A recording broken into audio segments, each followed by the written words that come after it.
Scotland is a country with a mystical and ghostly past.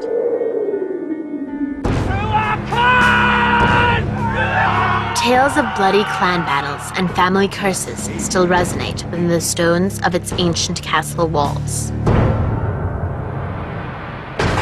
Ghosts lurking behind secret doors, waiting for just the right moment to reveal themselves, perhaps when we least expect it. These are the stories of Scotland. Supernatural tales of fierce loyalty, personal sacrifice, and cruelest betrayal.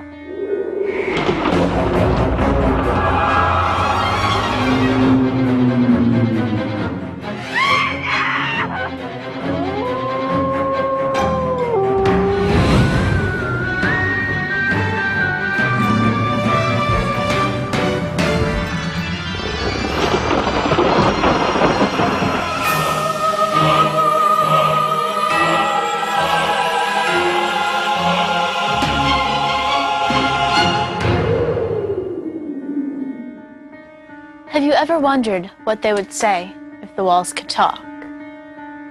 In Scotland, it is said sometimes they do. Phantom hammering in the dark of the night, moans of pain and loneliness emanating from hidden rooms, whispers of secrets around every corner.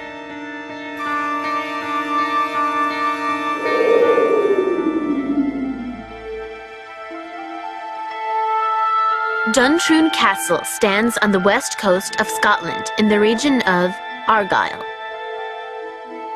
It is a fortress built more than 800 years ago to guard the surrounding countryside against raiders from across the sea. Now a peaceful home, it was once the scene of bitter clan fighting.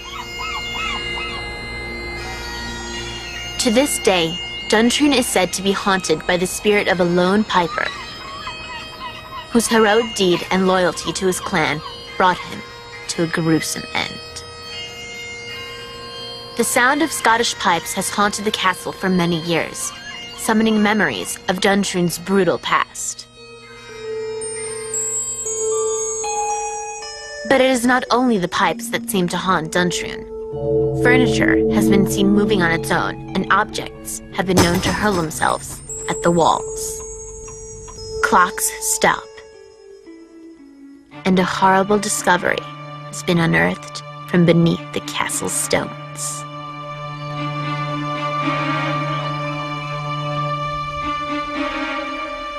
To understand the hauntings at Duntroon, we must return to its violent past.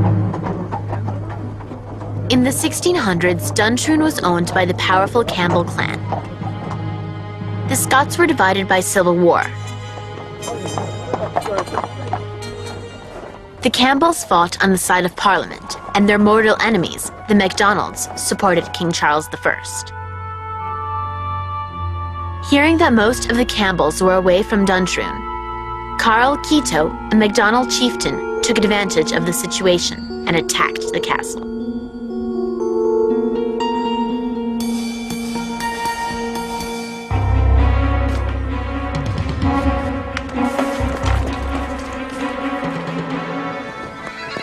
When the MacDonalds had secured the castle, Keto sailed off to continue his campaign. He left behind a small garrison and his loyal piper to guard the castle.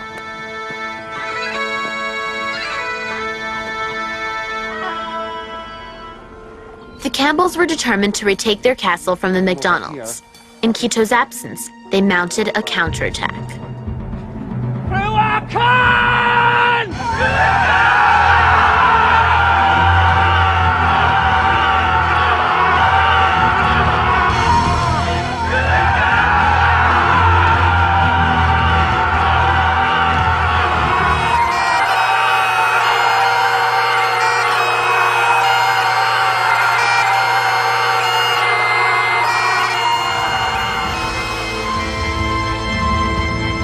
Eventually, the Campbell clan recaptured Duntroon. Only one MacDonald was spared, the piper.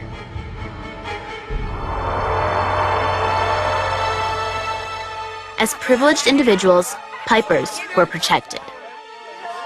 Imprisoned and surrounded by enemies, the piper knew that his master would return to meet an almost certain death. The piper scanned the horizon for his master's boat, desperate to find a way of warning him. At last, the piper saw their boat on the horizon, and he did the only thing he could do to warn his master.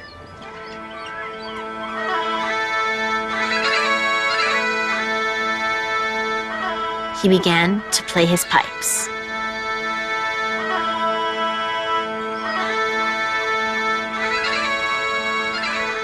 At first, Quito thought the piper was playing a tune of welcome, but as he came closer, he heard the tune become more urgent.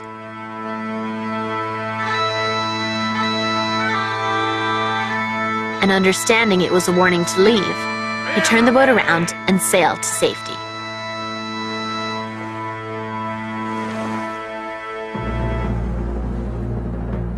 When the Campbells realized that there had been a message in the piper's tune, they decided upon a punishment they felt would fit the crime.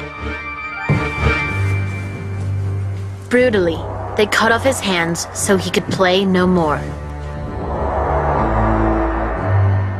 The piper died from his wounds. Those who thought the story to be merely a local myth were quite shocked when, in about 1880, a chilling discovery was made beneath the castle flagstone. Hey, John, look at this. What have you found, Jamie? Look! God, how long has that been? The workmen had found a skull, and when more stones had been removed, much to everyone's amazement, a full skeleton was revealed.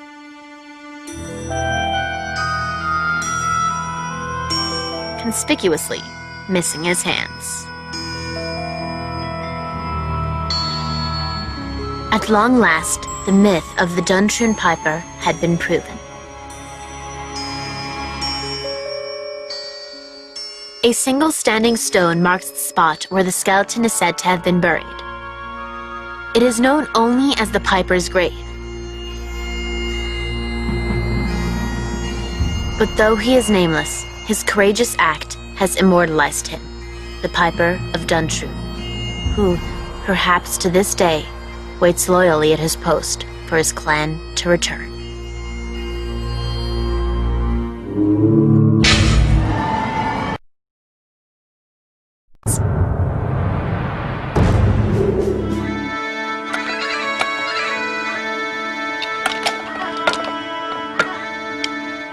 The Scots are a people with strong traditions.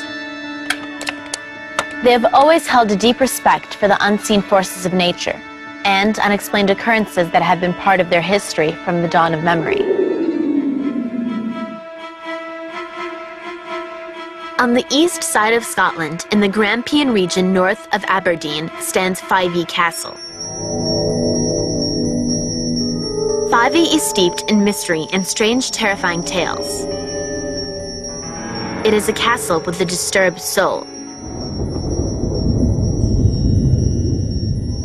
It is said the ghost of a betrayed wife, the Green Lady, walks Fyvie's long corridors to this day. One afternoon, while totally alone in the castle tower, an army man, rather skeptical of the supernatural, entered Fyvie's drawing room. As he stepped aside to let someone pass, he was quite startled when he realized no one was there. The Green Lady is thought to be the ghost of Dame Lilias Drummond. In the early 17th century, the owner of the castle was Alexander Seton, Lord Fyvie. He lived in the castle with his wife, Dame Lilias, but Seton was not happy with her. They had 5 daughters, but Lilias had not given him the son and heir he longed for. Relatives of Dame Lilias lived nearby, among them a beautiful young woman named Griselle. Seton fell passionately in love with her. Suddenly, Dame Lilias was reported unwell, and within months, she passed away. Whispered rumors about how Lilias had died echoed around the castle. Seton, they said, had locked his wife up in an upstairs room.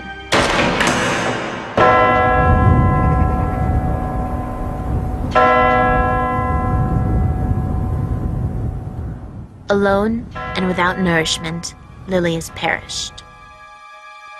Only weeks after his wife's suspicious death, Seton married Grisel. According to legend, however, Dame Lilius would soon return.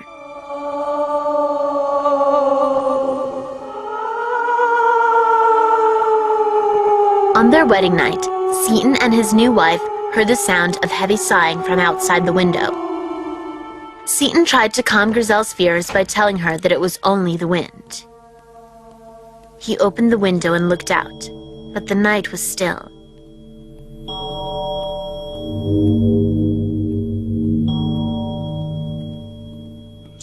Seton again assured his young bride that there was no need to worry. Good night, go to sleep.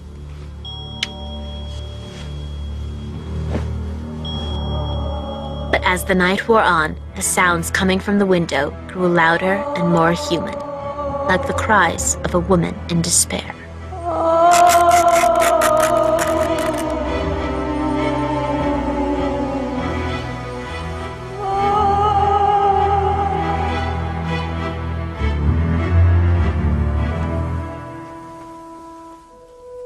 In the morning light, Grisel cautiously approached the window. What she saw next terrified the young girl. Something had been carved on the window ledge.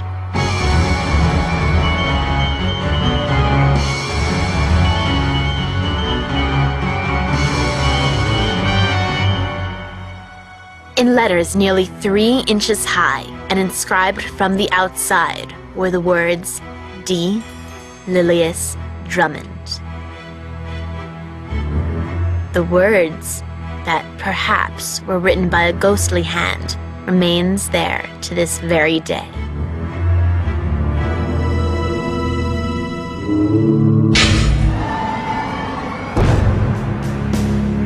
The deadly curse that may still be afflicting people today are whispered of in the halls of 5e.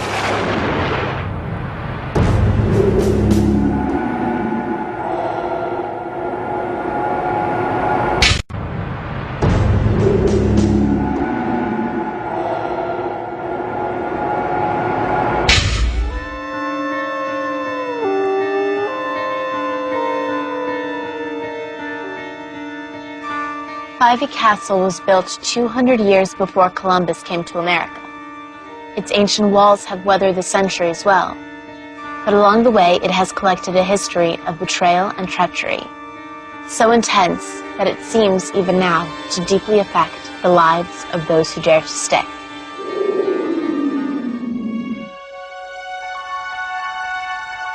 Another ominous presence hangs over 5e Castle.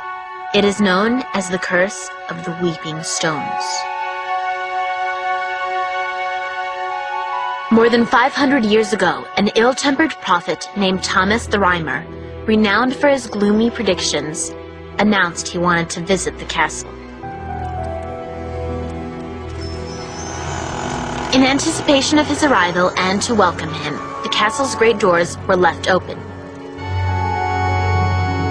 Years passed and Thomas had not come. Still, the door stood open. 7 years and a day after he had first announced his intention to visit the castle, Thomas arrived. Talk about fashionably late. But as he approached the entrance, a freak storm blew in, slamming the door in his face.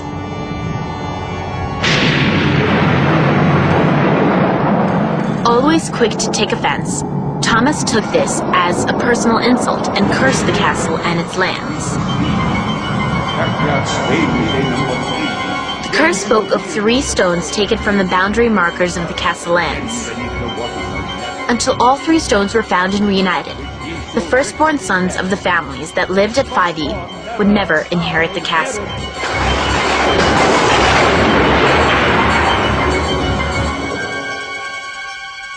The alleged curse is so powerful that the one weeping stone that has been recovered still exerts an evil influence.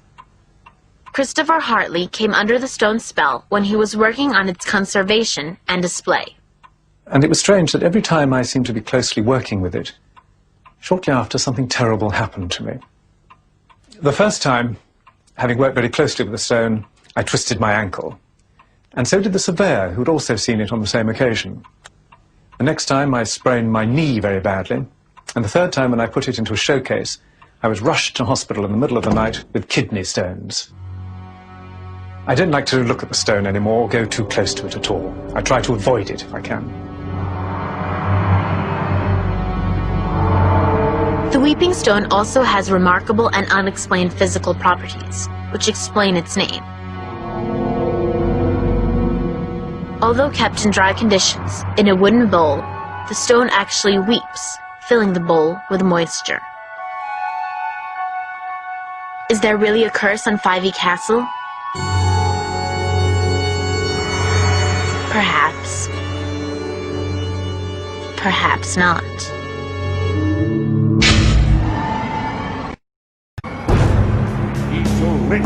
But there is one castle that is reputed to be more haunted and breathing with spirits than all others in Scotland. Scotland has many castles that some believe still contain living history. Spirits with unfinished stories, entities that have secrets to share, and beings that wish to stay in the homes where they were once happy. Glamis is the most infamous of the many Scottish castles reputed to be haunted. Glamis Castle has a mythical and certainly mystical reputation. The ghosts of Glamis are numerous and legendary. Phantoms have been reported in the castle for centuries.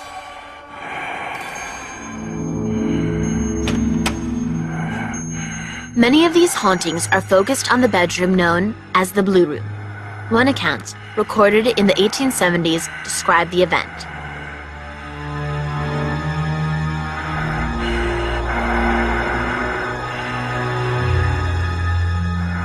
A guest at the castle, the wife of the Archbishop of York, was staying in the Blue Room. She awoke feeling that something had brushed her face, but she couldn't see anyone in the room.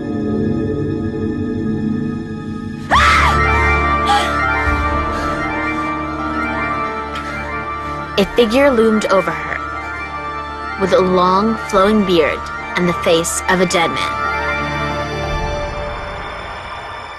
In 1454, Patrick, the first Lord Glamis, was said to have played host to an evil visitor at the castle.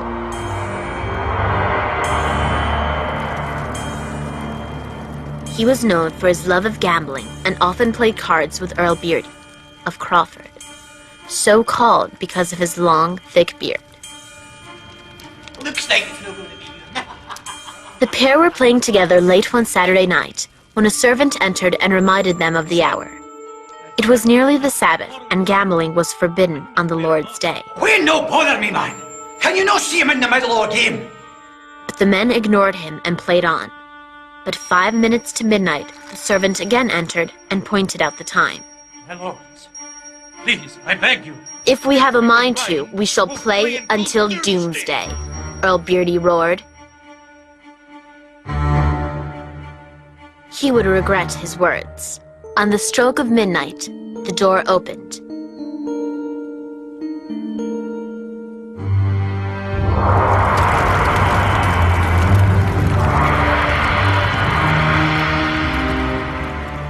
A mysterious stranger entered. The stranger sat down and placed a stake of sparkling rubies on the table.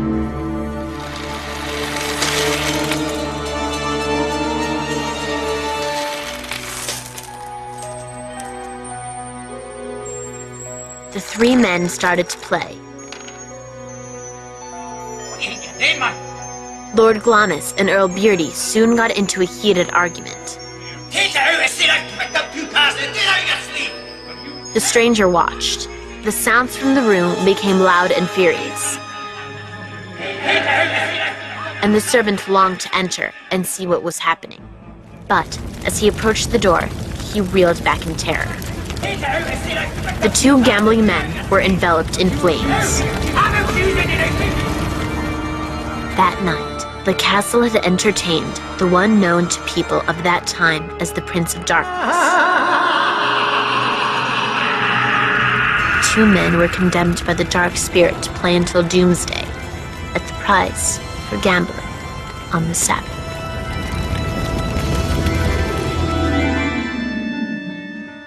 Do specters from another world coexist with us in this one, never intending to be seen by us at all? If we listen very carefully, might we hear voices or music drifting toward us from another time and place? In the ancient and magical land that is Scotland, some still believe they can.